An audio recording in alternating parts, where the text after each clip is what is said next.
જીઈબીની બેદરકારી સામે આવી. એકવાર ભડાકો થયો ને જીઈબીને જાણ કરતા હોવા છતાં કોઈ પણ પગલાં લીધા ન હતા ત્યારે બાદ ફરી પાછું ભર ગરમીમાં ડીપીમાં ભડાકો થઈ મોટા પ્રમાણમાં આગ લાગી. નવસારીના એરુચાર રસ્તાથી દાંડી તરફ જતા માર્ગ પર દક્ષિણ ગુજરાત વીજ કંપનીની ડીપીમાં અચાનક આગ ભભૂકી ઉઠતા લોકોમાં અફરાતફરીનો માહોલ સર્જાયો હતો. પ્રજાપંખ મરોલી, નવસારીમાં દક્ષિણ ગુજરાત વીજ કંપનીની ડીપીમાં ભીષણ આગ લાગવાની ઘટના સામે આવી છે. મારુતિ પેલેસ, એરુચાર રસ્તા દાંડી રોડ પર ડીપી ભડકા સાથે સળગી ઉઠતા અફરાતફરીનો માહોલ સર્જાયો હતો. જો કે, સ્થાનિકો દ્વારા ફાયર બ્રિગેડને જાણ કરાતા ફાયર ટીમ ત્વરિત ઘટના સ્થળે પહોંચી હતી અને પાણીનો મારો ચલાવી આગ પર કાબૂ મેળવ્યો હતો.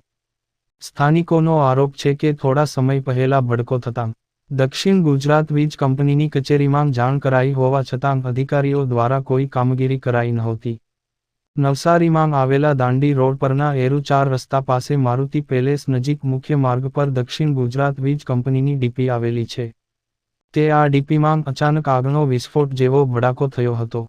આજનો ભડકો થયા બાદ ડીપીમાં મોટા જ્વાળા સાથે આગ લાગી હતી. આ આગ જોતા વિકરાળ બની હતી. આગની જ્વાળા ઊંચે સુધી ઉઠતા સ્થાનિકોમાં ભારે ફફડાટ ફેલાઈ ગયો હતો અને અફરાતફરીનો માહોલ સર્જાયો હતો. સ્થાનિકો દ્વારા ત્વરિત ફાયર બ્રિગેડને ફોન કરાતા ફાયરની ટીમ ઘટના સ્થળે પહોંચી હતી અને પાણીનો મારો ચલાવી આગ પર કાબૂ મેળવ્યો હતો. વિસ્ફોટક જ્વાળાવાળી વિકરાળ આગ શાંત થતા લોકોએ રાહતનો શ્વાસ લીધો હતો. હરેશ મિસ્ત્રીનો રિપોર્ટ.